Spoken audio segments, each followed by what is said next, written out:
we have to address the elephant in the room. LB, it's your Birthday boy. birthday.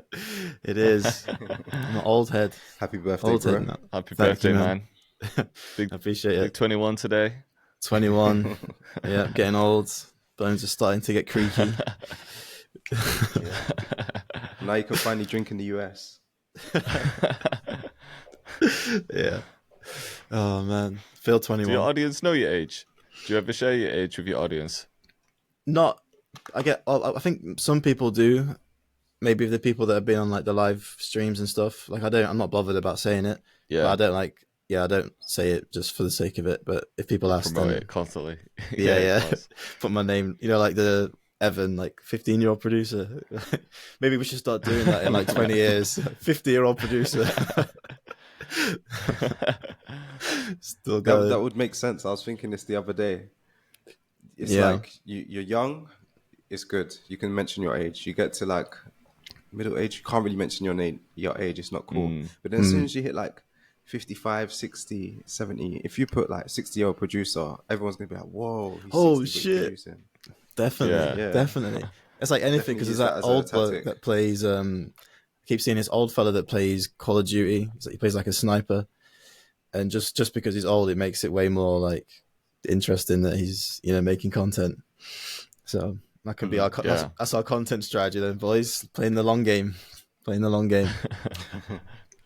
I'd watch that though. Like Grandad makes a drill beat. Like even just that, That's a you good click on it. Yeah. Oh, Short man. and sweet. It's like that. There's that Pete and Baz, You know isn't there? Those rappers from Oh, London. yeah. true. Yeah. Yeah, we need the producer equivalent. Yep. Are you going to be celebrating today? Yeah, I'm not crazy. I'm just gonna go for like a little hike with my girl. I was gonna go surfing, but the wave forecast is like really shit. It's like 1 to 2 feet waves. So we're just gonna go for a walk, and then I just got some friends coming over later, just to play some games, have some drinks, and just have a chilled one really. So That day, it's like, tell me your age without telling me your age. literally, man.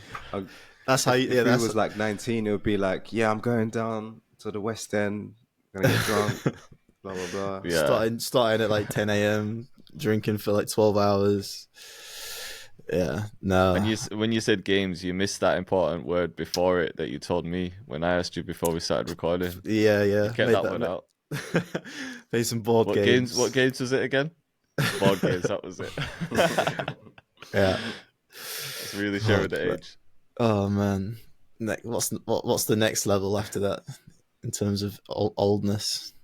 I don't even know. I think that's it. That's peak. You just peak start looking oldness. forward to birthdays, don't you? Yeah. I mean, what do you do after that? I don't know. In like your 50s and shit, you probably don't even do anything. Like I think it's one of my mum and dad's birthdays. Like it's not a big birthday. I don't think they do anything. Maybe go out for food. But I have to like push them to do it. I'll be like calling them saying, "Are we going out because it's your birthday?" But I think they just sit in the house and just do nothing. Yeah. I hear that. Yeah, my mum's the same. Many, I guess. What do you do? The excitement's worn off a bit then.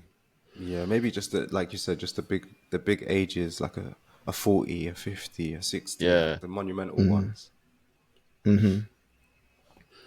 Yeah, I feel like you gotta kind of appreciate those like each birthday though, because it does get stale, doesn't it, over time? But maybe I don't know. You have to kind of force yourself to do something interesting that you haven't done before. Maybe that could be like a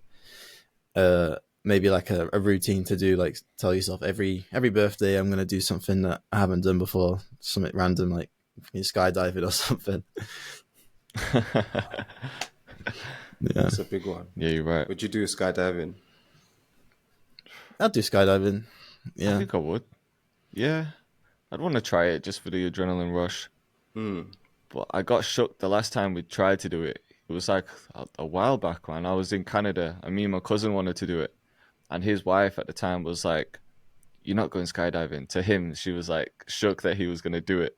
And we were like, "We'll be fine." And she was like, "Hear accidents all the time." Like she was being a bit paranoid and everything.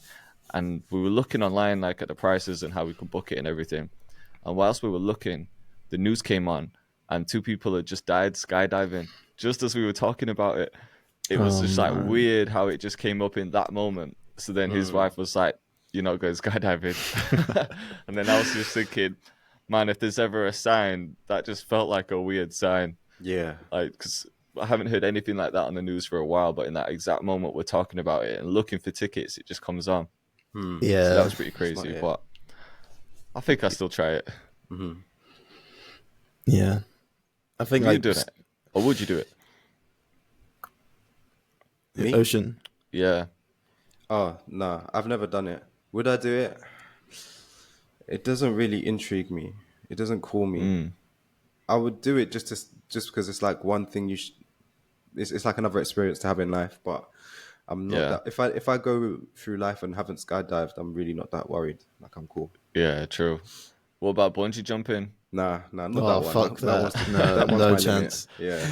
Yeah. No chance. Have you seen those videos where people they fuck with the people that are bungee jumping, and when they go off, they're like, "Oh wait," as if like they Yeah. haven't got the cord attached, and then Let they me tell you freak something. out. Let me tell you something. Let me tell you something. So I was speaking to someone. He used to be a bungee jump instructor, and he was saying that basically every week a guy would come and he would bring a new girl. So it was like his date spot basically to kind of show off like, Right. yeah, I do bungee jumping. So the bungee instructor was like, so this one week I'm just fucked with him, and he was telling me all the stuff he did, and I was just like, nah, that's just madness. He would like pretend that he went super high up, but actually went like a meter above, and then push the guy out. So then the guy thinks he's floating, but he just goes smack straight into the water. And then there's another one when he done something kind of similar, where he's like pretended to forget to attach the rope, and then chucks him off, and then the guy's screaming. Oh my god. This just sounds horrible, man. Well, I'd hate that, man. I'd pass That out like, moment. from the adrenaline. I know, yeah. Twice. But in everyone one says the time as feeling you well. get Oof. after, when you actually come back up and the adrenaline's hit you, with something like skydiving or bungee jump, like, when would you ever get an adrenaline rush like that? So I Yeah, bet it's true. a pretty crazy feeling straight after. But then do we need that rush? I don't know if Is I'm it searching for that necessary? rush. Yeah. It's like interested to experience, but I'm not like craving the rush. I think I've just be interested. It's not like, oh, I really want to do it, but I'd do it. I wouldn't like not do it. Have you Just a seen? bucket list thing, isn't it? Yeah. Have you guys seen that Instagram page? It's like a fitness page that it's in like a studio, and it's got all these bungees hung from the ceiling, and they do these fitness classes with women where they're attached to the bungee and they kind of like jump about and Oh yeah, land on their yeah. thing. And It's if you like go to middle-aged women a load of middle-aged women doing trying it, to and do a if you, workout. it's the official page of it, and if you go to the comments, it is the funniest thing. There are just all horrible comments, and it's like 4 sets of horsing around, 2 sets of calling the police on the neighbor because they've done nothing wrong or something. It's just like full of like stupid comments, because like they're just to be I saw fair, that. it looks bait, like it looks like they're doing nothing. Yeah, I've seen a lot of people posting stuff like middle-aged women trying to do any workout that isn't a normal workout. Like Yeah. the middle-aged women could just never go to the gym and just get on the treadmill or do some weights. It's always some like mad shit where they're just like that, just bouncing around on ropes. So Yeah. I don't know, just the most random shit. Did you see that one of there's like a woman walking through the lesson, and then the camera turns around and there's like 10 women with a yoga ball like sat in a holder, and they're just hitting the yoga ball with like drumsticks basically. That's all they're doing. And then the comments were crazy on that one. Yeah. It's Literally a bad doing workout, nothing. lad. I don't know who comes up with these. Yeah. So they're just trying to make it as fun as possible to make it not feel like a workout. So I get it, but at the same time, Still got to do some the work. treadmill's right there as well. Yeah. So I'll burn some calories. Can't avoid it. Yeah. That's funny, man. How's the gym going for you guys? Not bad, man. Had a bit of like a pussy week this week, like a deload week. just I just noticed myself just aching more than usual. I don't know if that's because we're old or I've just been pushing it kind of hard. But yeah, I just thought I'd have one little deload week where I still go, but you kind of just go through the motions and lighter weight, just as like a recovery week, and then just back on it full force next week. Also went on my first run in a long time the other day. Ooh, how was that? It was short, but around me it's like real hilly, and every time I take my dog for a walk, I'm just walking up this hill and then back down. It's only like 2.5 k. It's not far, but every time I was walking up it, I was thinking, I wonder if I could run up this.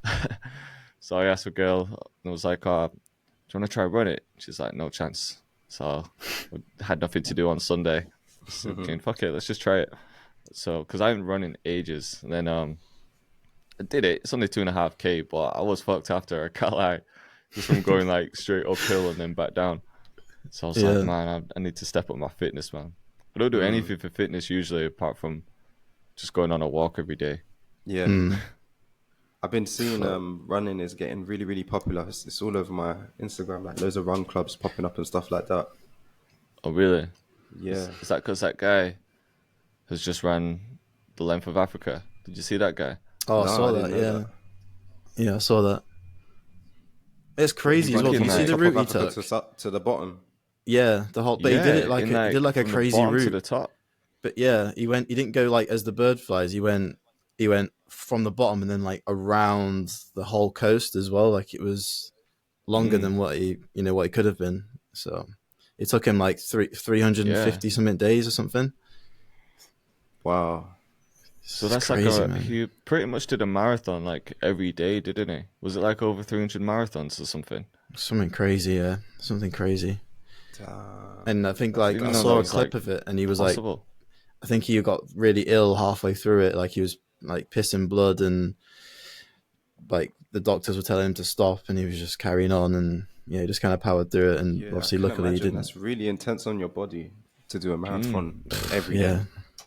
Yeah, you don't give yourself a chance to recover, really. Yeah, it's crazy what the body can do when you push it. Definitely.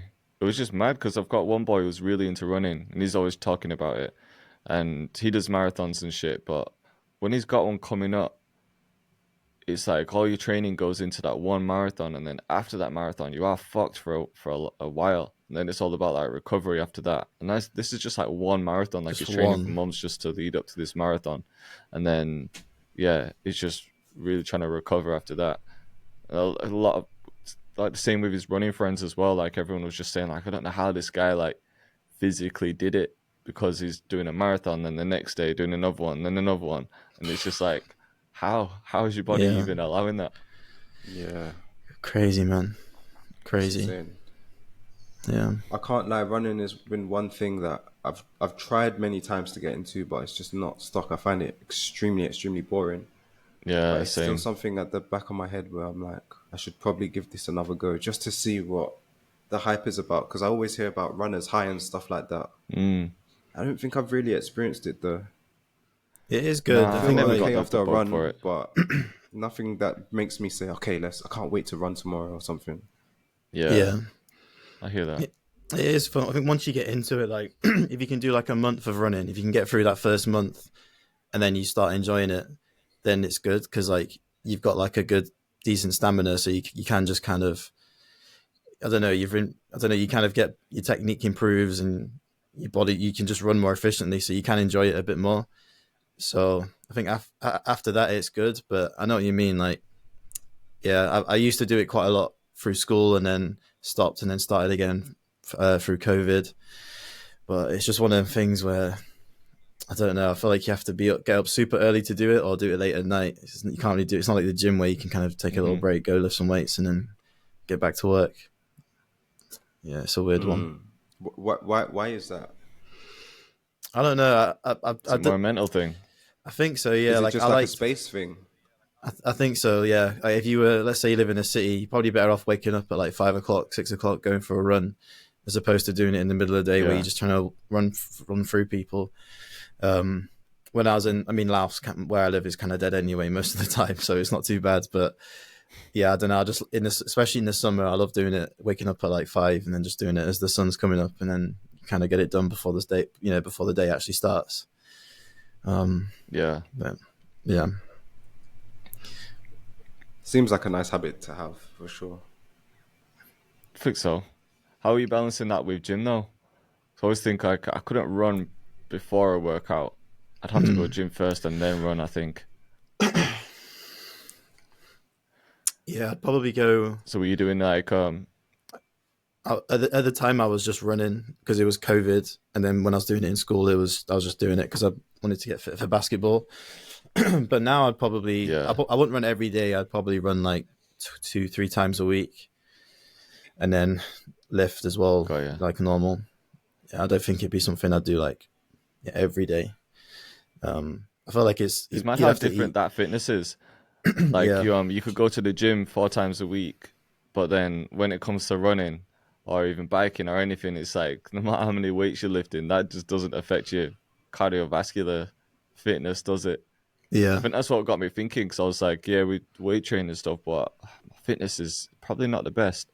So I just wanted to test myself. It's just like another form of fitness, isn't it? Yeah. But it's just mad how you can go to the gym like 4 times a week, but still not be fit in a way. Yeah. Yeah, you see these big guys that have got no stamina, bodybuilders and stuff. Yeah, it's different. Yeah, can't breathe. it's just a different type of like not pain, I guess. But like in the gym, you have to push through sets. Whereas running, it's like it creeps up on you, and then you really have to keep telling yourself like keep going, keep going, keep going. It's just a very like constant mental battle, I guess. Whereas gyms, you can kind of take breaks and stuff. So.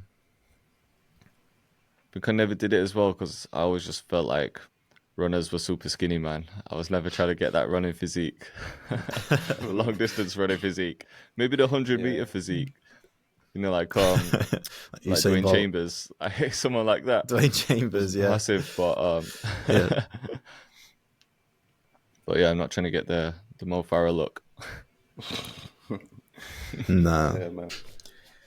Yeah, what's new with you guys? In the music world, I was gonna say, have you guys been tapped in with the whole beef still with J. Cole? Did you listen to J. Cole's diss track? And then he took it down, didn't he, recently? I missed it. Did you? He apologized though.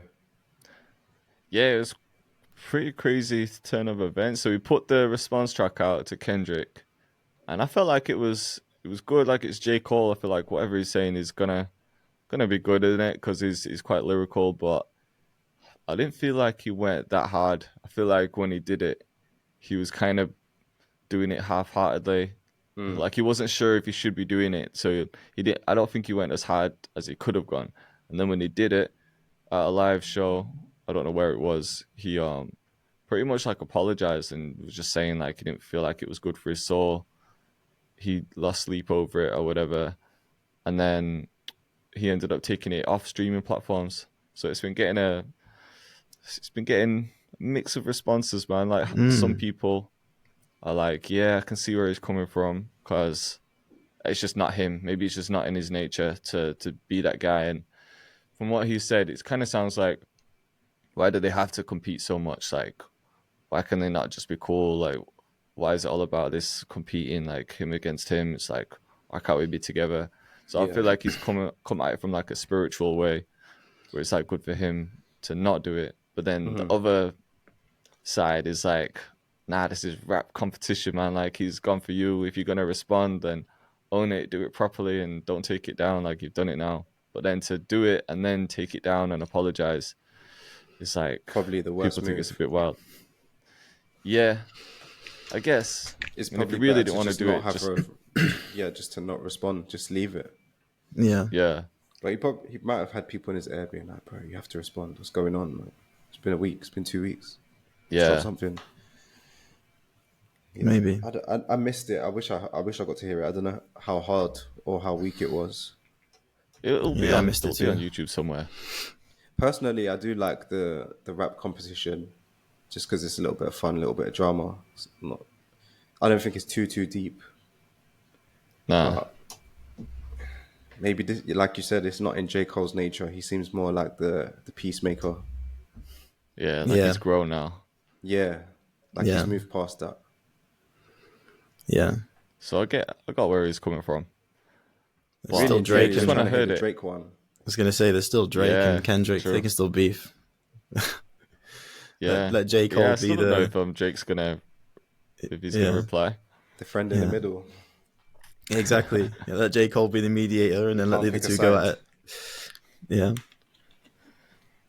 Who else do you think could fit in that conversation? Because people are always kind of saying they're like the top three. Who do you think's missing there? Honestly, no one. I think those are, in terms of like hip hop for longevity over the last decade or so, maybe even a bit longer, probably them three. What about There Kanye? was there was arguments that I think Kanye is in like a different class maybe. He's in his own In lane. terms of that class, Yeah. yeah, like in that class, I'm saying like outside of those three, Big Sean could have been considered. Wale could have been considered. Wiz Khalifa could have been considered. But I'll still give the top three to Drake, Kendrick, J. Cole. Yeah. Yeah, I think Personally. so. They all fit somewhat of a similar Because category. they all kind of broke through around a similar time, a similar era. Yeah, Yeah, that's true. and none of them really stopped. Something like Kendrick had like big gaps in between his projects and probably put out a lot, maybe less than the others, especially more than Drake. But Kendrick's projects have been, they're not just like, they're more well thought out, I think, with Kendrick's projects. I imagine like his planning is crazy and his like indecisiveness is insane. Like I Yeah. think he puts a lot of work into like one project. Yeah, he's I'm like not the saying the real others don't, but artist. yeah, Yeah. that's what I mean. Yeah. He's not just getting like packs of beats and then Oh just no. recording on any and putting those out. Yeah, It's that's it. probably Yeah, he's like you got to pull up to the studio kind of vibe. yeah. Yeah, All, exactly. all session musicians, all done like proper deep. Like he's probably involved in the whole process. Whereas Drake's like, yeah, just pull up a beat. Yeah, Let me just spit some bars over it. Yeah. I'd love to see a session like a Kendrick session. Yeah. I And can a imagine I Travis reckon session session. like really. Mm, To me, a Kendrick session looks like really fun and intense. Probably Yeah. he's probably a guy that has exactly an idea of where it wants to go and an idea of how it needs to sound. Yeah. Details, you know. Yeah, 100%. definitely. Who's his main producer now? Does he have one? Don't know. You don't really hear about like it's not like a Metro and Future type of thing, is it? It's like maybe I reckon with Kendrick's productions, there's just a lot of people on it. I'm guessing Yeah. anyway. It's not just like one guy making a beat. I think, like you said, there's probably a lot of session musicians, maybe one producer doing the classical role of like orchestrating it. Maybe one guy on drums. Like there's probably quite a few different people. We could Let's see have actually. a quick look. Yeah, on Spotify. Yeah. I imagine the production list is quite high. Yeah, there's. I'm just on it now. It's like at least three producers on each track minimum. A lot of Soundwave, a lot of like the TDE guys, I guess, like Soundwave. Okay. I know Yeah, Alchemist did Soundwave is something probably on on his like last every project. single one. Alchemist, yeah, too. Tay Beast, Boy Wonder's on one. DJ Dahi's on a few. But I think it's probably Soundwave that does the whole thing. He's pretty much on every Oh, track. is it? Right, okay. Yeah, that's I guess to interesting. get that kind of art, though, you probably need someone like an executive producer to get that whole cohesive sound and bring the vision to life. Yeah. Yeah. Almost like a Metro style figure that's not like the center of attention. Kendrick. Yeah, As because there are projects where there's many different producers, and even with those beats, there's like a loop maker, a drum maker. Not that there's Yeah. anything wrong with that, but you definitely feel a difference. Like this is almost like a concept, whereas like some of those ones are more just here's a collection of songs Yeah. that we made during this time. I think so. Yeah. Who do you think's got the best production in the UK? Artist wise, Yeah, on that like Kendrick type of level where it's like you feel like the whole thing's been more well thought out. There's a lot more to it, and it's not just people picking beats. that they're getting sent to their emails, or like there's a lot gone into the production. I'd say Nines. Nines seems to have a lot of attention to detail because he kind of has an idea of what kind of beats he likes to jump on. Yeah. Yeah. Even when it's UK rap, it's still got like a certain flair to it. Yeah, that's true. What about Stormzy? I think even like I was literally just thinking Stormzy as well, because I know he Yeah. works with like a lot of like Dave gospel too. musicians. Yeah, Dave. Yeah, I saw like Dave makes a lot that of video of his stuff. Stormzy working with like Jacob Collier. You know, that crazy instrument. I don't know what you call him, but he's an artist as well. But yeah, I feel like he more recently is not just pulling up beats. He's really like deep in the instrumental as well as the lyrics. Yeah. Yeah, I think when you get to a certain level, there's almost like a certain type of pressure as well to be like, all right, how can we elevate the sound now? Because if you've spent so long just using beats, yeah. Sorry, bro. Go ahead. So once you're at that level, yeah, it's like you've spent a long time just maybe picking beats that people have like sent you, or just working with maybe one producer in the studio. But then once you put out a few projects like that, and you've got a certain amount of status, and you've done so well with your previous projects, and you're looking to elevate, aren't you? It's like, right, how can I really stand out now? Because if I just put out another project that's the same, it's like everyone's doing this, but right, how can I really tap into like musicians properly? Maybe like session musicians, bringing in orchestras, because you notice that with like a lot of rappers, man, like Stormzy, they end up like going to almost like more of like a soulful sound, don't they? Where they've got like gospel like choirs in there. Like he's done it, like Getz has done it sometimes. Dave on some occasions, but there's a lot of people that do that. Like they just step away from just using like beats that they've just been sent, and they have a lot more thought in the production. Do you think that? But there's obviously more budget as well at that point. Yeah.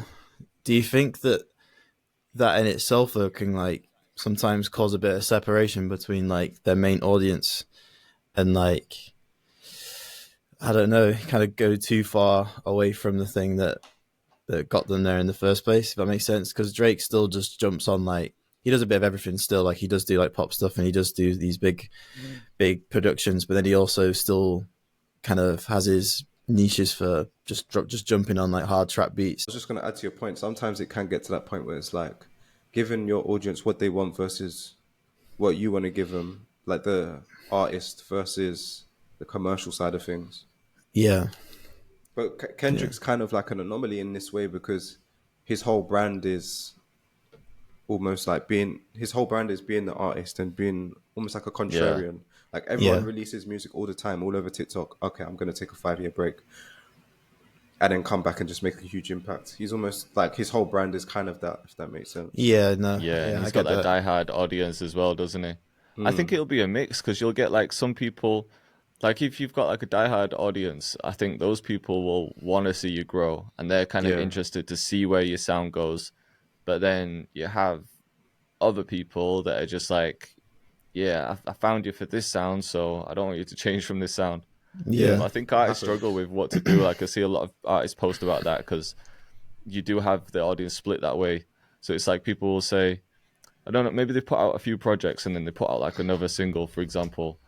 And if it sounds like the old stuff, people are like, oh, we've heard this before, we want new stuff. But then if they put out something completely different, people are like, oh, this is too different. This is why I started listening to you. We want the old stuff. So it's like Kanye talks about that. It's like people want the old Kanye, but then people are like, we're tired of the old Kanye and they want the new Kanye. It's like, you can never win fully Kanye. So I imagine you get pulled in so many different directions mentally because you just, if you try and focus on what people are saying.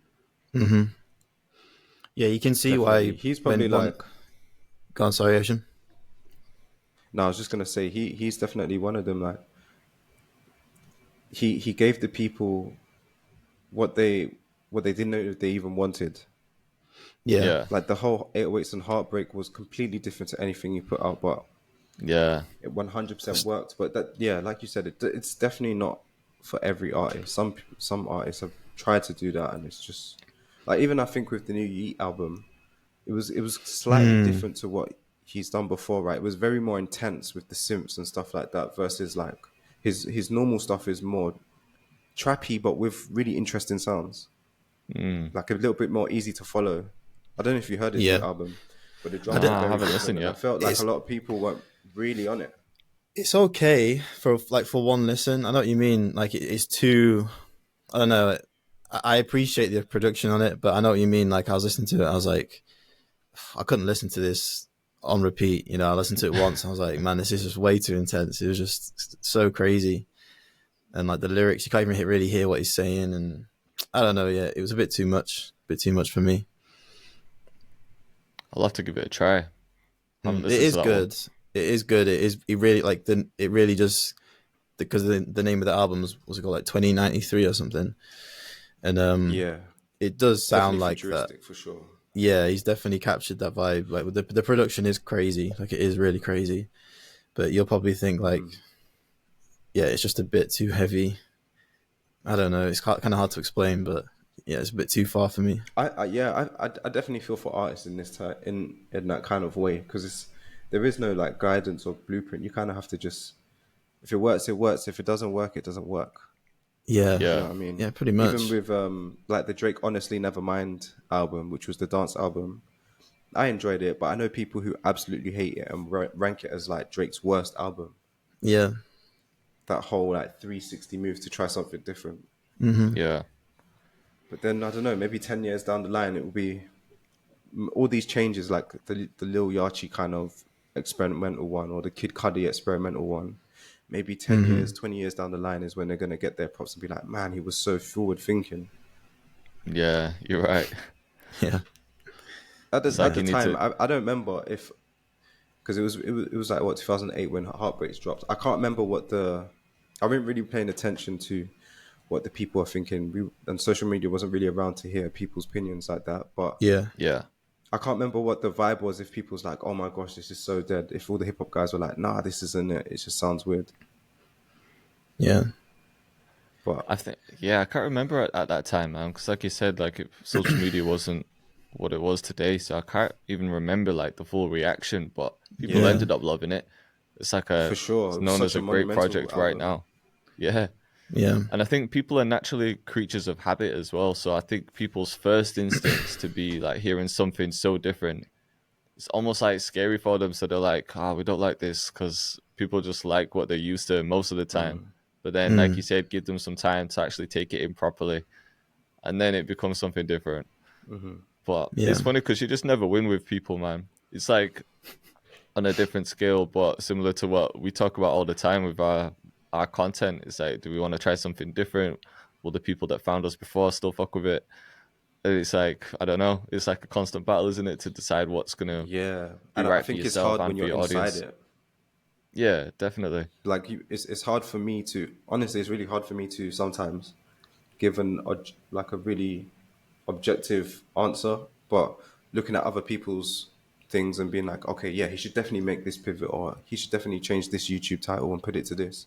But for Yeah, myself, I find it really hard to do because maybe it's just too close, it's too attached, if that makes sense. definitely. yeah, definitely. Yeah.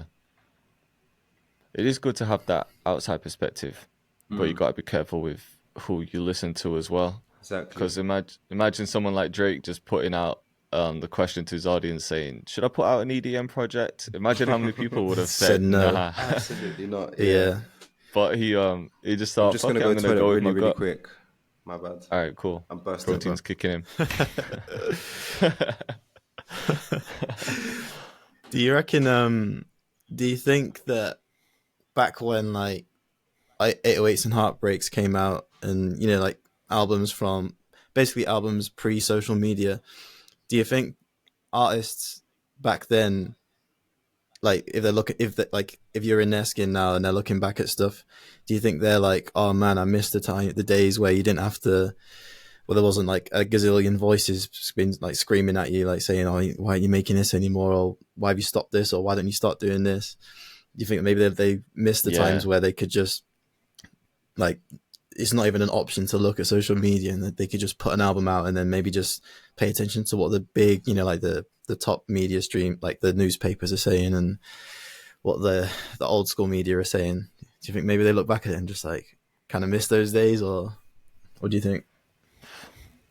well, I think the old media was never good either because they were bad at criticizing people, and There's like less voices, it I was guess, though. like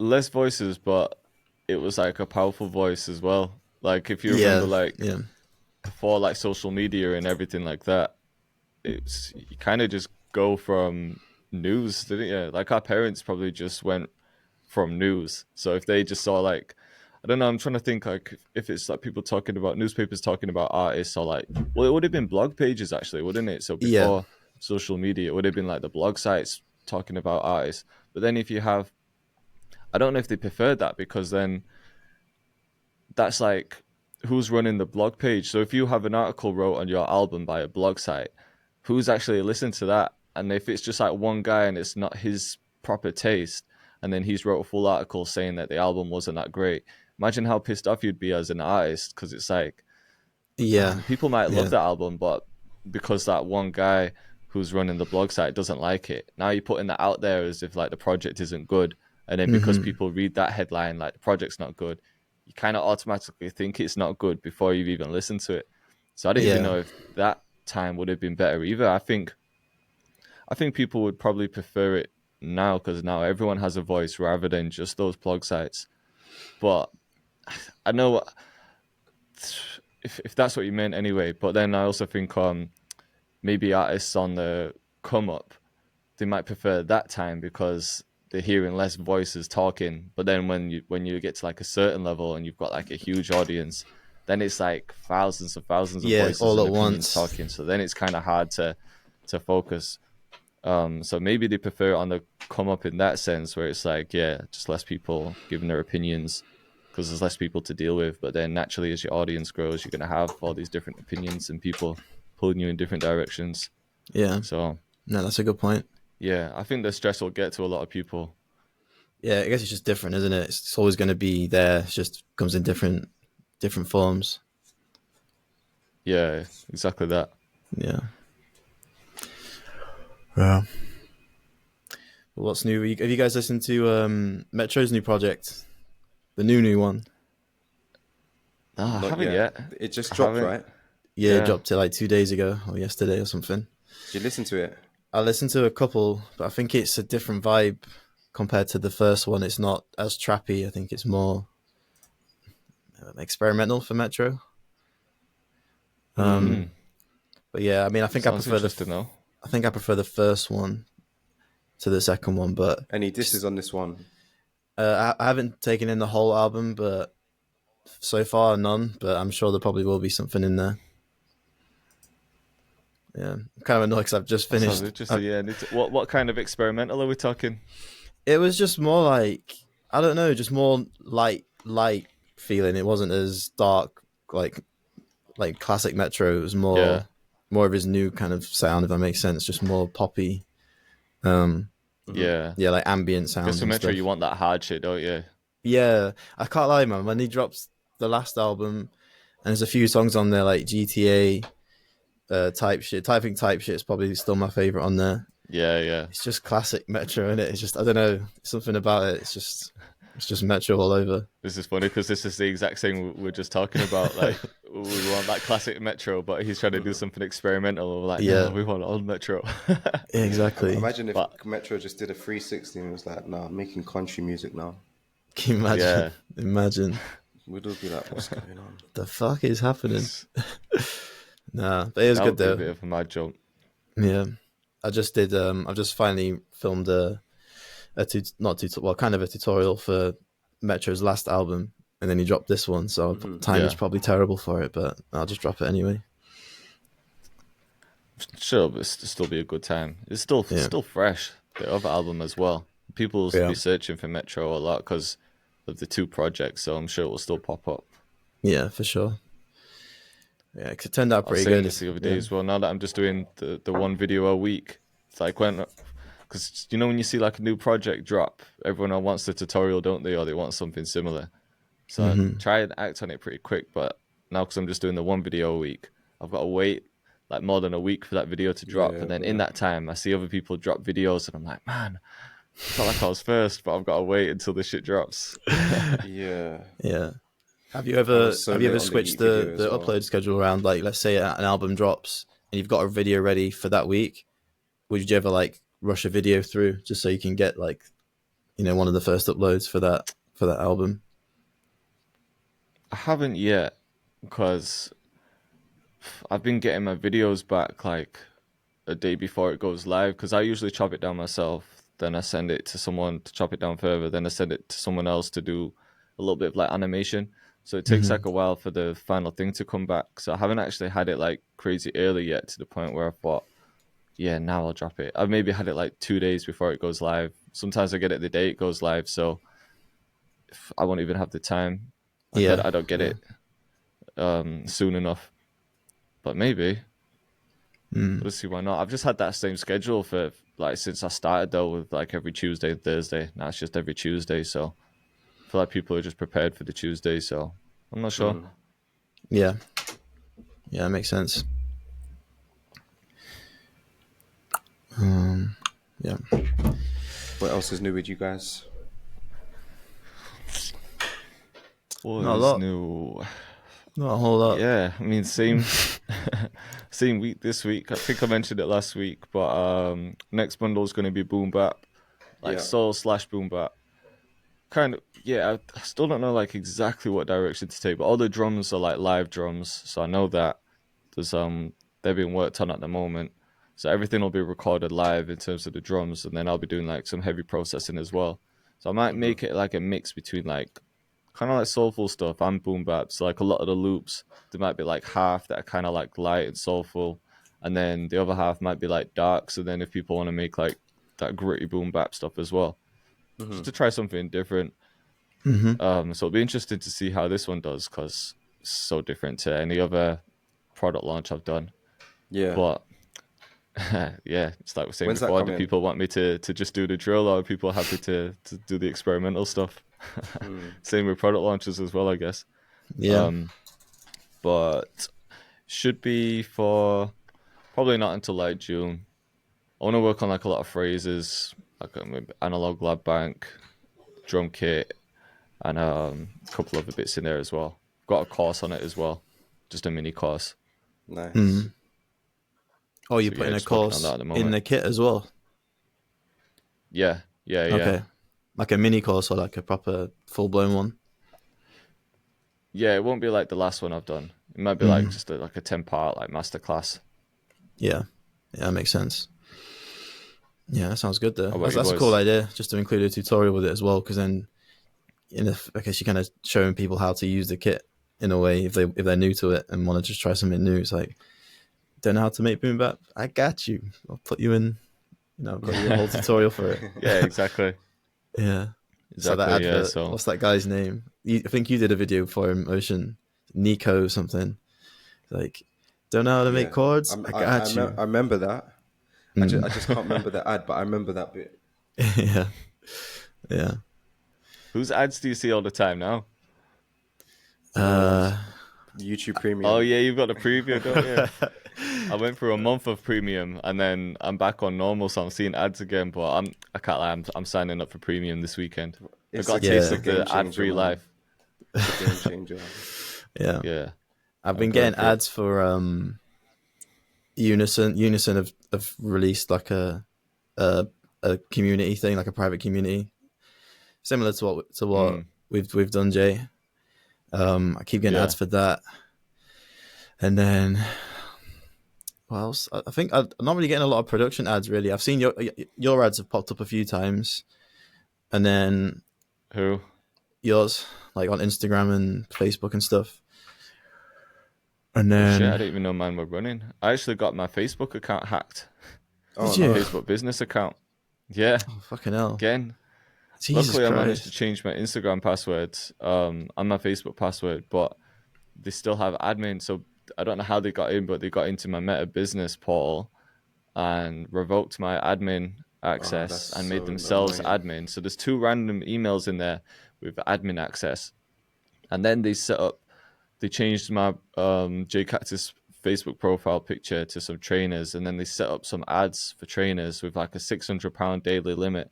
So they were just pushing ads on I didn't even click the link to see where people were getting sent to from the ad, but they were basically running off your money as well. Yeah. So I've managed to I got charged like £200 the first day because as soon as they set up the ads, and then I managed to disconnect my like card information from there. I think I just contacted my bank and PayPal and shit. So I don't think their ads are running anymore. I don't think mine were either, to be honest.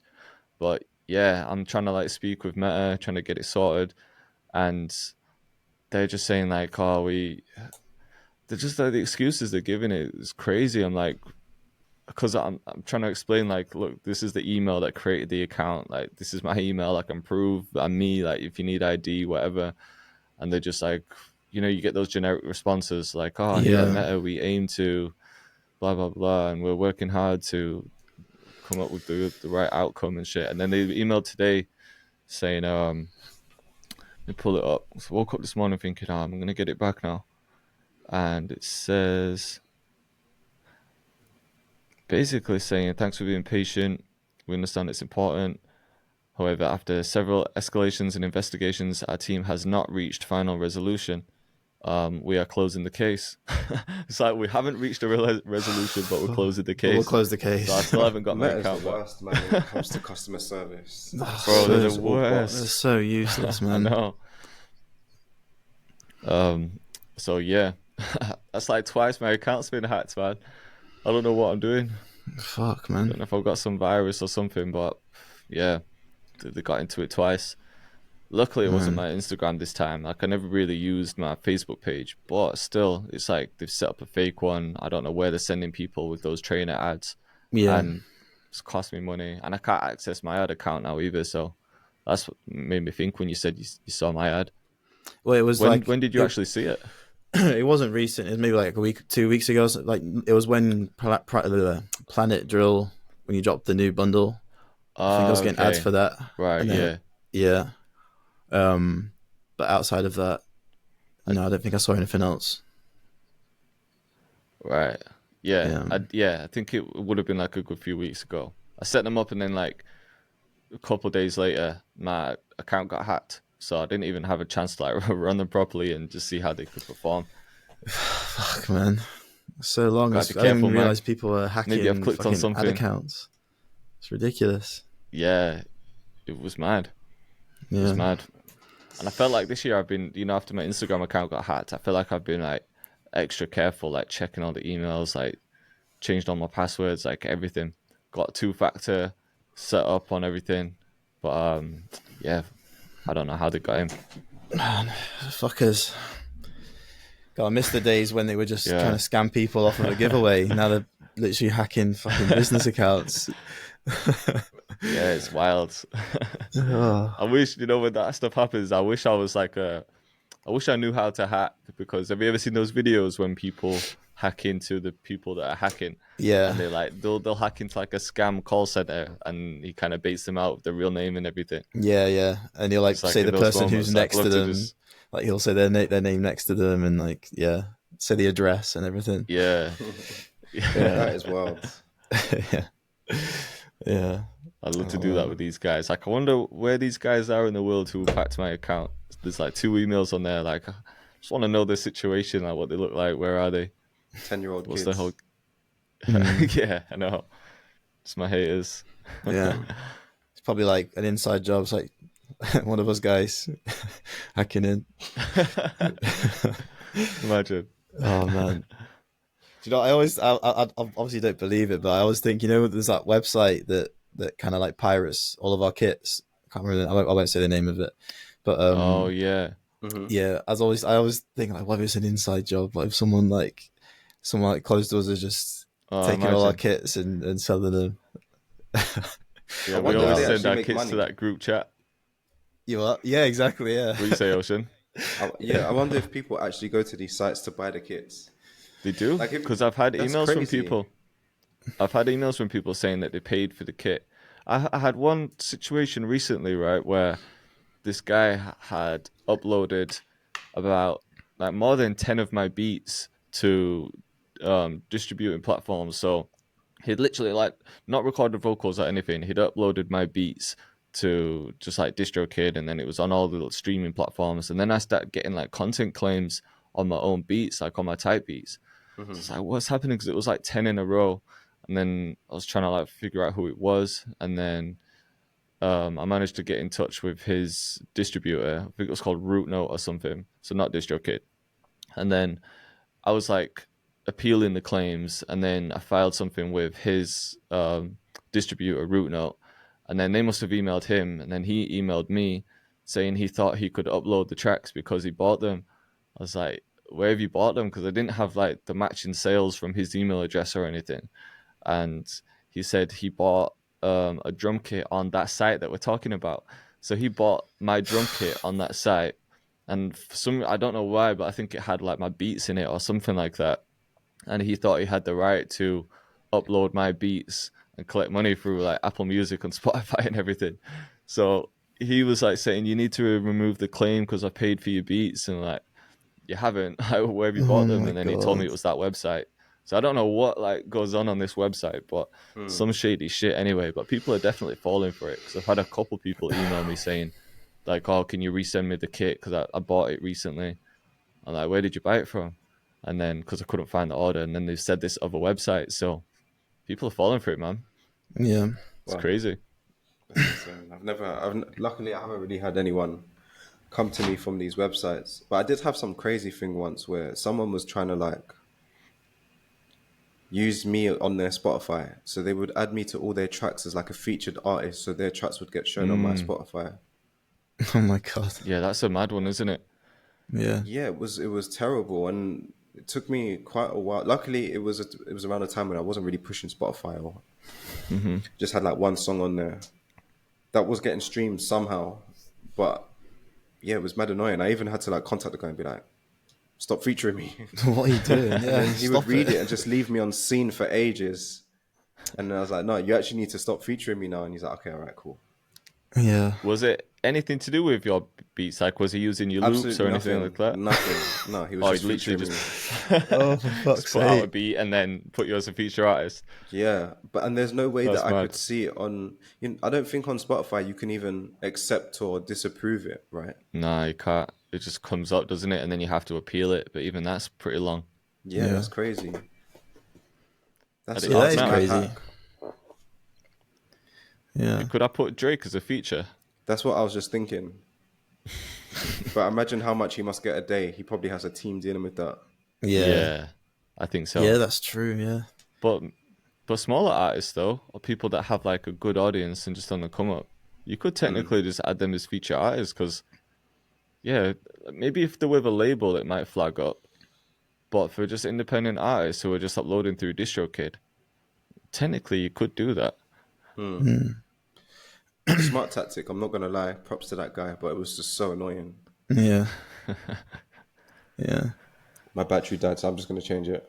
Okay. Yeah, cool.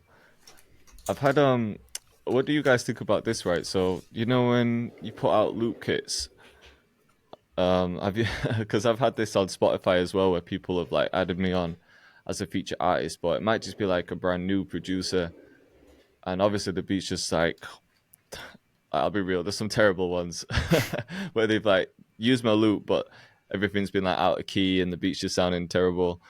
But because it's my loop, and obviously we want people to like credit us for using our loop, they've done that same thing where they've added me as a feature artist, because in their like defense, they think, okay, yeah, it's like I've used this loop, I need to credit this guy, but I'll add him as a feature artist. But then that again, that flags up on my profile. So then you've got a mix of like my beats and then some beats from like a brand new producer, everything that's out of key. It just sounds terrible. So I'm like, I don't know how to play that, because you obviously want the good beats to credit, yeah. So someone who's sick and who's used your loops, you're like, yeah, use my tag, obviously, because that's why I put these loop kits out. But then if someone makes a terrible beat, you can't be like, only tag me if the beat's good, only use my Yeah. tag. You know what I mean? It's really hard. So I wasn't Yeah. really sure how to play that. Because someone hit me up, someone who's like fairly known in the UK, and they were like, bro, is this your beat? And they sent it to me, and it was like horrible sounding. I was like, nah, it's just my loop. And he was like, what do you mean? And I was explaining it to him. And he was like, oh, okay. Yeah, I heard the beat, and I was like, this isn't a J beat. And then it was like someone like kind of well known as well. So then that got me thinking, like, yeah, all these loop kits we put out and everyone's got access to our tag. Is that fucking us up in some ways? Because people who don't really know how this game works, like artists, for example, they might hear a production with your tag on it and be like, this is terrible. It's like mid, And yeah. then the next stuff they hear, it's like just bad for the brand in That's a a way. good point. Maybe. Yeah. Maybe. Because I know artists do pay attention to tags quite a bit. It definitely is like a good form of branding. So Yeah. if someone's mid and they're putting your tag all over it, And they're it's spamming not a good beats to look. emails. And that's all they hear, all the artist is hearing That's is, what I mean. shit, I have to pull back on that. Change the So tag yeah, or I think when I something. dropped the next skit after that, I kept the tag out of it, and then it's just a tough one, isn't it? Because you can't really listen to every beat and be like, yeah, you can use my tag. You can't use my tag. Yeah. Yeah, I guess it just comes with the territory. It's like all or nothing, isn't it? It's like you either get everyone to credit you and include your tag, or you don't get anyone to. Yeah. Yeah, exactly. I wonder what someone like Carvey does, who sends his loops out to everyone, because I'm pretty sure that his loop kits will have his tags in, even the ones that people buy from his site. Yeah, that's true. You must have dealt with that. I know on his Discord, it's a bit different. I think he has like people that he reviews, people that like they submit beats and loops, and then he has either him or he has a guy that reviews them and then gives them a roles where they can have access to then flip his loops. And do you know what I mean? So there's like an entry barrier for people that can do that. But yeah, I know what you mean. Like if there's people just buying his kits, then that's not stopping anyone from just crediting him on a mid beat too. But yeah, it's a But to funny be one. honest, it's probably more beneficial than bad. yeah, for sure. Because you probably get a way bigger reach than the amount of bad beats you get back. Mm-hmm. Maybe I'm being a bit more optimistic here, but Yeah. sometimes as well, though, when you do listen to a beat, you can tell when a loop has been used. Mm-hmm. But that's as Like a if you producer. Do you think an artist would Yeah. think like that? It's I true. would hope so. They might be able to tell, like, oh, this melody is slapping, but the drums is just not it. Maybe they can hear the disconnect. Maybe. But then if that guy I guess reached it's out like to you, sampling Jay, as well, isn't it?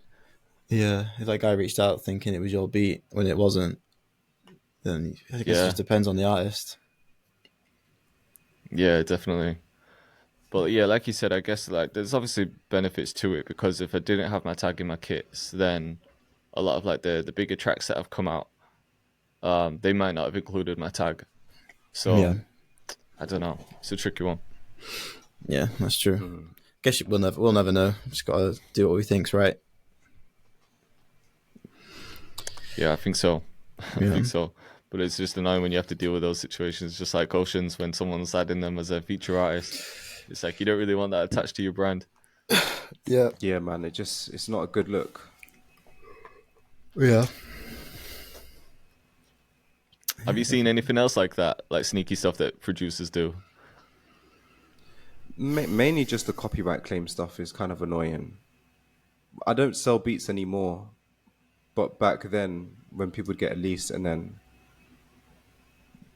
maybe I'd use the beat in the background of my YouTube video, but now because they've copyrighted the ID claim thingy, now I'm getting it on my side. That's not cool. I don't like that. But What? So someone's used your beat and then the artist has put a copyright claim on it, yeah, so or you've used a different producer's beat? no, so for example, let's say I sold a type beat, they Yeah. leased it for $30, and then they put the whole copyright stuff on it. So whenever it's uploaded to YouTube, You get the content claim. I get the claim, even though it's my beat. But there's Yeah. not really like a way to kind of tell YouTube like I made the beat, so it's actually okay, kind of thing. You can appeal it, like, because it's happened to me a few times as well, and I usually win the dispute when I appeal it. It's just an annoying thing to have to deal with, especially if it's like if you had like a large like type beat store, for example, and you were dealing with like a large amount of sales every day. I hear DJ Payne one talk about this, where he has like loads of content claims like constantly that he has to appeal on his own channel, because it's like artists use the beats and then he gets that claim on his type beat. And then you have to go through each one like one by one, just distributing the claim. I think the whole content ID system is pretty shit, really. Yeah, there must be there needs to be a better system for that. Yeah. And even if you're using something like BeatStars, it's actually in the contract that they can't use Content ID. So if they're just buying leases, it's literally in their contract that they can't use Content ID. But there's still nothing Yeah. that stops them. I know Yeah. that's the thing, yeah, because they don't read No one's it. reading it. And No they'll one's just reading upload to DistroKid, and then there's a box Yeah. that says Content ID, collect money from YouTube, and they're like, yeah, okay.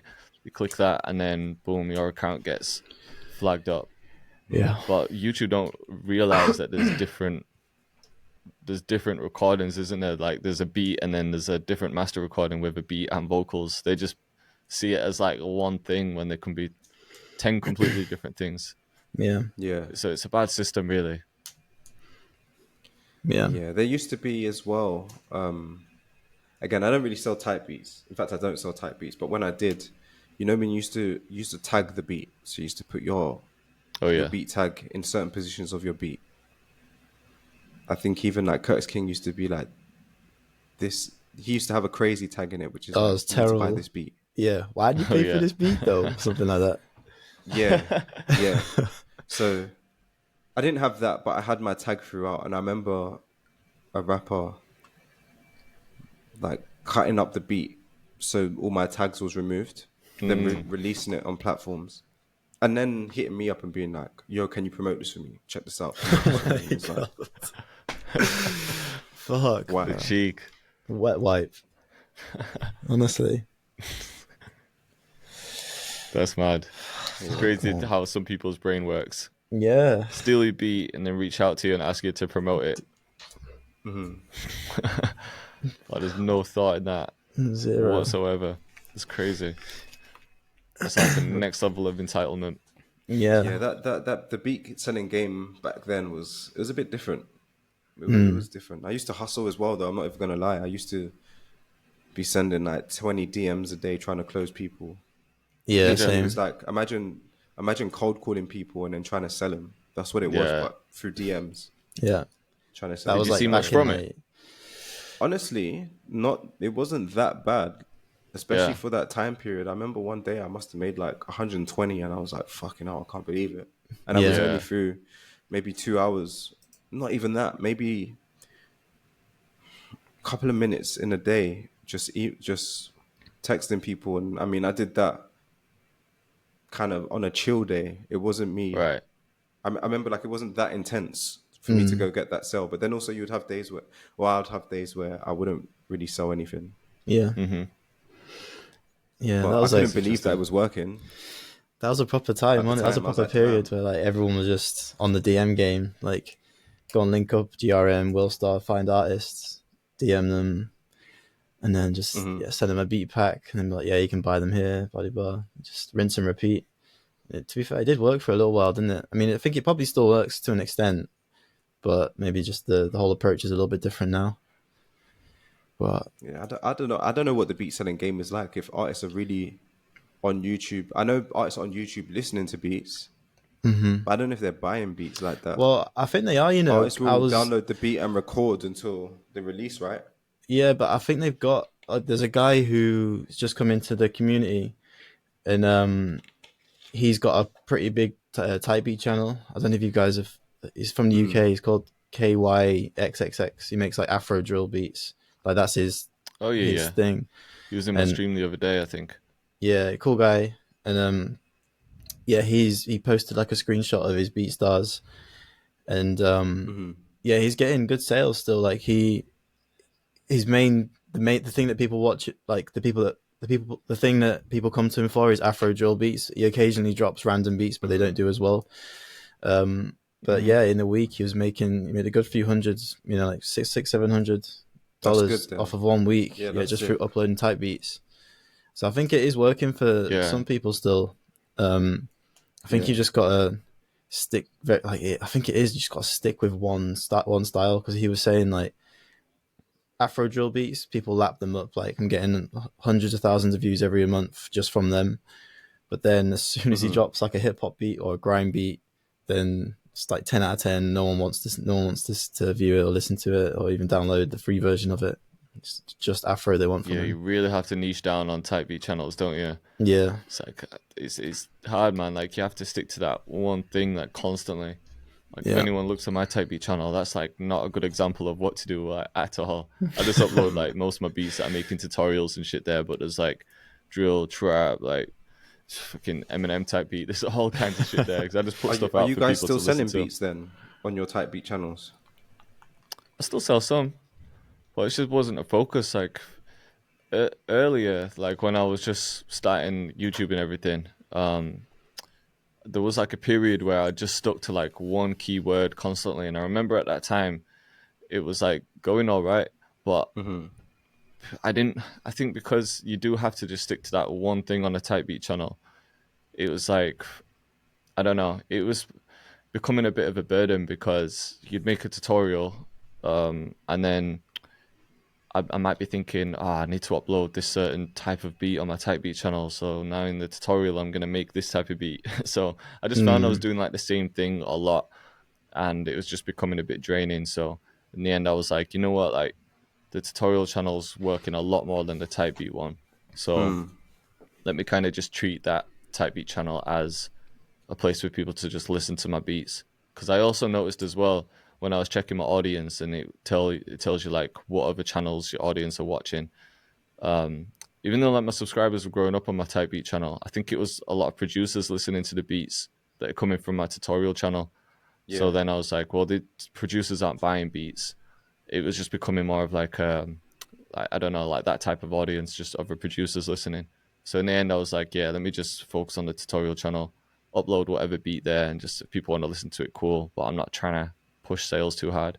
Yeah, that makes sense. Yeah.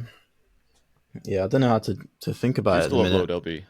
Nah, I'm not. I upload to Off Top still. I'll just upload any beats that I make onto there because I'm doing fuck all to grow it, and it's just growing. It grows quite well on there. Like literally just upload it, and you get a bunch of people that use the beat and collab. It works a bit different on there, doesn't it? But see, it's so easy to do it, so I'll just do it. It doesn't take long. But I'm thinking about starting up just a completely brand new type beat channel, and then literally just sticking to one style because got so many of those style of beats in the like wavy guitar trap, melodic trap. Got so many of those in the vault that I might just do it and then just start again and just see how it goes. Because I always made that mistake of just switching the artist. Like it'd be a Gunna type beat, then it'll be a Roddy Ricch type beat, then it'll be a whole different. So I'm just thinking just because it's not too difficult to upload those videos. So I'm just thinking of just spamming the exact same style every time and more of like an experiment and just seeing how it works. But yeah, of course. Yeah. There was one time where I was going to do a video, and I still might do this video in like a couple of months, but this was about a year ago, maybe 2 years actually now. And it was me trying to see, just testing, like, does beat selling really work? Trying to do beat selling for 1 month. So I started like a whole fake channel focusing on like 1 or 2 keywords. And I got about 15 days into it, 15 beats uploaded, and I got sidetracked and I just never finished it. But within those 15 days, only one beat did really well, and I think that got over 30k views, but no sales around the board.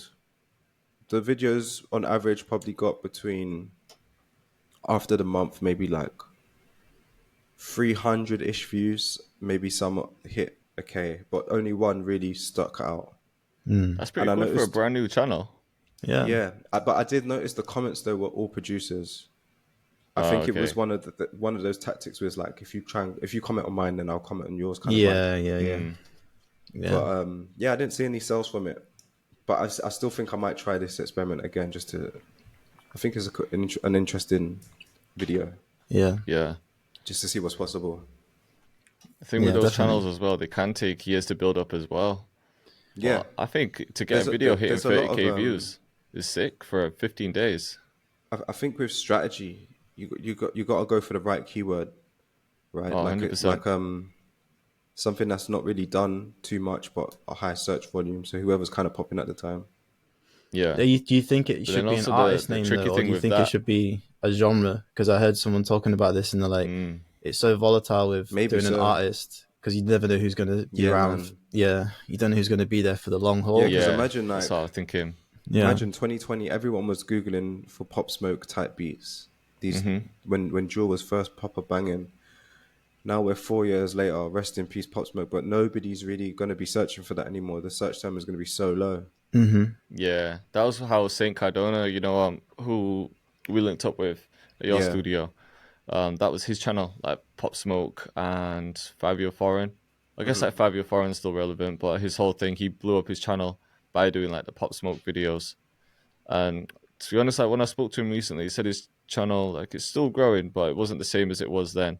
And he's Yeah. also like uploading. I don't think he's uploading like new beats. I think he's just to keep the channel fresh or active. He's uploading like old beats as well, like beats that he'd uploaded like maybe like last year, and he's just circling in the background just so there's new videos on there. So he said he's not doing it properly, but yeah, he was like a good example of that, like doing the Pop Smoke stuff. But then when everyone stops searching that, it's like that leaves you in a sticky position there. It's same with genre as well. Like genres can change as well unless you go with something Exactly. that's been relevant for a long time. Exactly. Yeah. It's just So being yeah, like it's a smart with tricky it. one. Although, Yeah. RMC beats, You- RMC, who you went to Yeah. go visit. I recently did a little thing for him on. I think he's doing on his main channel, or his first main channel is doing like a podcast similar to this, but with just one other person. And he was saying that he Right. started up a type beat channel, and that's just his main focus. He's just targeting like Chris Brown type beats and like R&B style beats or something like that.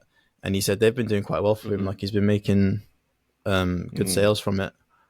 So it's hard, isn't it, man? I feel like Nice. it's hard With to Chris Brown type beat as well. That's quite interesting. Yeah. When he said that, I was like, well, it's pretty interesting. But he said it's working. Like he's just going for the big names, and it seems to be working for him. So, but I think he also said in the There's beginning probably not a lot of people doing that either. No, I think in the beginning he said that he uploaded shorts of him just making the beat, saying like comment whatever, and I'll send you this beat for free. And then he just do it manually. Yeah. He wasn't using ManyChat because he was on YouTube, and a few of them blew up. Right. A few of those shorts blew up, and then after that he started posting the type beats, and I think maybe people had, off the back of those shorts, had come back to him. I'm not too sure. Yeah, that's good to know. I'd like to try it again. I think if I was going to do it now, I'd maybe even set up a new channel. I don't know. I feel like I've just messed my type beat channel up with all these different keywords. Like it doesn't really know what that channel is at the moment. Yeah, And you'd like whenever people ask me like how to grow a type beat channel, like I say the same thing that you said, Ocean. Like, oh, just stick to like one thing. Like really just find something that like has like a high search volume and not a lot of competition, and then just stick to that one thing and just be consistent as hell with it, man. I think that's like what it comes down to, really. Yeah, that too. and good beats. Has to be good beats. You have to. Yeah, That exactly. too. Yeah, it has to be, because even if they do find you, it's like if it's a mid beat, you've just first impression, you've just lost that. You've just lost a potential customer straight away without even doing anything. So Can you Yeah. imagine the retention on those videos as well? Like if someone clicking, listening for 5 seconds, not feeling it, bang, gone. gone. Yeah, I think Maybe there's some room for innovation in type beats though as well. Maybe there's a way to like hack someone's attention so they listen to the beat or something. like 10 switch ups. I remember seeing this one channel, this guy that was in my Discord. He entered one of my beat battles, and his beat was sick. And then people were saying, "Oh, he's big on YouTube." And then I checked his channel, and he had like loads of subscribers. I can't remember the number, but the thumbnails were like, you know how everyone for type beats they just have like a picture of the artist or like something from the music video, or maybe something that's like just like a square with the black edges. Like you see like a lot of the same thumbnails everywhere. But this guy was like, his thumbnails looked mad. He'd take like the artist, but like a cartoon version, and completely like warp the face. So like maybe like an eye's out there and an eye's out here, and everything was like really bright, and just it looked like an acid trip type of thing. And he was using like different artists, but because his thumbnails were so strange, I bet his like click through rate was pretty good, just because it's so different to what everyone else was doing, and his That's views were interesting. crazy on the videos. Yeah. Were they just But then the type beats beats were as well? also good and a bit different as well. They were, but they were like more like experimental. It would be like, I don't know, like trying to think. This was like a while ago, but I'll just throw an artist out there. But like, say if he was doing a Drake type beat, it would be more of an experimental Drake type beat where you could kind of hear him, but interesting sound selection and stuff like that. Yeah. So the whole vibe fit because the thumbnail was crazy and creative, the beats were creative, so I could see why it did well. Yeah. But That's I always cool. like those interesting ones where it's just so different to what everyone else is doing. Because man, I don't know how many type beat channels there are now, but there are a lot of people doing it, so Yeah. it's hard to But stand out. I also But there's guess ways. there's people that stop doing it as well, because I guess you got to think like the people that the amount of type beat channels when we started maybe was a lot, but then some are still going now, but a lot of people stop and just give up, and then there's new channels that come across. But yeah, I know what you mean. There probably is a lot more than there was like 10 years ago. Yeah. But you're right. You're only competing against the people. Like if you know for a fact that you're going to be consistent and not give up, then you're not competing against all the type beat channels. You're competing No. against like the 5% that will be consistent and not give up as well. Yeah, exactly. If that. So I feel like when people say there's like too much competition, it's like as long as you can be consistent and actually just never give up with it, you're gonna wipe out a lot of that competition anyway. Because most people do stop after a while Exactly. if Yeah. they don't see the results they want straight It's away. the same with like the YouTube stuff, really, isn't it? Like, and I remember when I first started, I'd always look at a few guys in our niche, and there was like I can't remember his name. I think he's like Unorthodox or something. His name was, and I used to see him posting all the time, and like he was just rinsing Southside type beats at the time, like how to make a Southside beat, and he was getting good views for the size of the channel. Like he was getting like 5 to 10K views per video, and I'm sat here like making like busting my ass. I know I was making like beats that were like at least as good as his, and I was like getting like 100 views, like a couple hundred views. I was like, fuck's sake. And he was banging views. I was like, God damn it. And I know my quality, well, at the time I thought my quality was better. Quality of videos were better. Yeah. And, but yeah, I always knew I wasn't going to stop. But yeah, after like 6-7 months, he just stopped uploading, or he started uploading like random gaming videos and then just kind of stopped doing it. Same with like a lot of other people as well. It's only been when you think about it, there is only a small percentage of like guys that are doing like producer content that have really stuck it out. Yeah, So, definitely. There's not many of us really. No, lots of people that have come and gone for sure. Yeah. yeah. It's not as fucking tough as us, are they? Fucking hell. Those UK lads, we know. One run. Yeah, honestly, man. What can we do, eh? Still going. Those old heads. I mean, saying that though, like with there not being that many of us, it means like there's still a lot of opportunity for people who are thinking about starting channels. Yeah. But there's definitely more channels than I've ever seen before, for sure. 100%. Oh yeah, I 100%. definitely see more is these days. pop up. Yeah, there is a lot of guys when you do think about it that are doing, because it's not just our style, is it? There's more like different styles now. A lot of just making beat style videos, and then a lot of tutorial guys. I don't know, but yeah, it's kind of hard to just pick out like the ones that really stand out. I don't know. It's kind of, I don't know. Yeah, I guess it depends on like who comes on your homepage as well, because yeah, I don't really watch producer content really, so I don't really get a lot that pop up. It's more just like if I see it kind of thing, and that's very unpredictable with the algorithm. Yeah, that's true. Yeah, I have like my go-to channels. Like I always check up on certain few videos, but then, yeah, I guess like depends what the algorithm feeds you as well, doesn't it? Like sometimes you just, I don't know, you just click on something because the thumbnail's catchy or the title intrigues you, and then you find out about new people. Yeah. So yeah, I think it's a mix for me. Yeah, literally. What's the next videos for you guys? The Central C and J. Cole one. I feel like that was a good one to do because it's like all the Central C's tracks just bang, drill, so people will kind of see it, and like J. Cole as well. That's the one I was talking about where I filmed it when did I film it? I filmed it on Monday and it'll be going live on Tuesday. But then whilst I'm waiting for it, I'm seeing other videos go up on it, and I'm like, man, Fuck. I could have wish I just put it out sooner. Yeah, but sometimes it's good to just wait and like do a proper good job of it, because then your video will be the best of the bunch. I feel like a lot, like I don't know about you guys, but I used to do this as well. Like someone will drop an album and then you kind of rush a video out just for the sake of being the first, which does sometimes work. But at the same time, it's like, but long term, like you can't keep just putting out mid videos just for the sake of being the first one to be up. So it's good sometimes just to hold out, make sure you do a good job of it, and then just drop it a few days later. Yeah, I agree. I even had the bass guitar out for this one. It's been on my wall. You can't even see it on the camera, can you? But it's been on my wall for a while, and I've never even used it to record anything. It was just there for aesthetics, really. But when you just pull like a the simple string, progression, I could play the 3 notes. 3 notes, I made sure to wipe it before. It was only like 3 or 4 notes. It was like quite a simple one. But with bass, it's not too tricky, is it? Unless you're doing like, I don't know, some like soulful stuff where you proper have to play like bass riffs. But this was just like simple like notes. Yeah, that's true. So it's doable. Nice. How about you, Ocean? You've got the Metro video dropping. Oh yeah. What's that?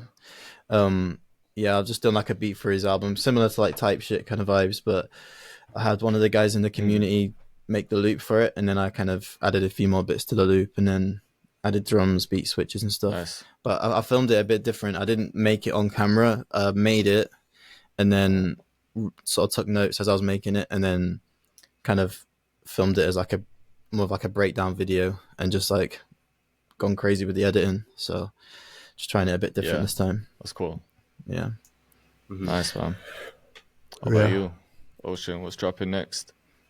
The next one's going to be the video where you're in it, Jack's in it, Simon's in it, and we spin the wheel to make difficult genres. This podcast will be out afterwards, hopefully. After. Is it coming out on Sunday, your video? Hopefully, yeah. Hopefully tomorrow. So by then, the video should have dropped before this podcast. Nice. Yeah, that was funny to make, man. I was making heavy metal. Heavy metal. Have you listened to any of the beats yet? Yeah, because I didn't edit it, but like I go over the edit. Right. So I've heard everyone's beat. Jack's beat is actually, I like it. I can't lie. What did he have to make? He had to make techno. Right. Okay. I mean, to be honest, everyone's beat was good though. Even Simon's drum and bass one, his take on it was very like, whoa! I would never have thought to do that. It sounds sick. Yeah. I can't remember what mine sounds like now. I think I got stuck in some parts. I was like, I had like a guitar, just some drums. Your one was definitely the hardest to do though. Heavy metal, that's a tough one. Heavy metal. Yeah, it was pretty tough. And then I don't think I processed the drums much either. So sometimes when you use those drums straight from Contact, it's like they don't sound like that great. It's too separate to the melody that you're making. I didn't spend much time like processing them. So I can't even remember how it sounds really, but it sounds kind of like a heavy metal beat. It's a funny one to do. Yeah, definitely. That's interesting.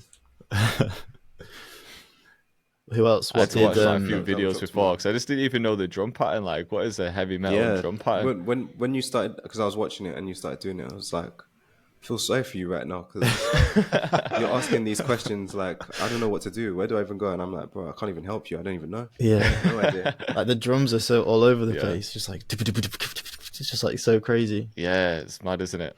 And it's just not something I listen to. So if you try a new genre and you kind of know the pattern because you listen to that stuff anyway. Like if you never made Afro and you wanted to make an Afro beat, you can kind of listen and be like, oh, okay, that's like the pattern then. But with heavy metal, because it's so fast and there's not like a certain pattern that you follow, it's just like, where do I even start with this? Well, it'll be funny to see what people think. For sure. Yeah. That's a good one. So everyone, make sure you check out the videos. I think that'll be a good time to end the podcast then. Yeah, so sounds good. Ocean's got the one drop in. But appreciate you all for watching. See you in the next one. Take care.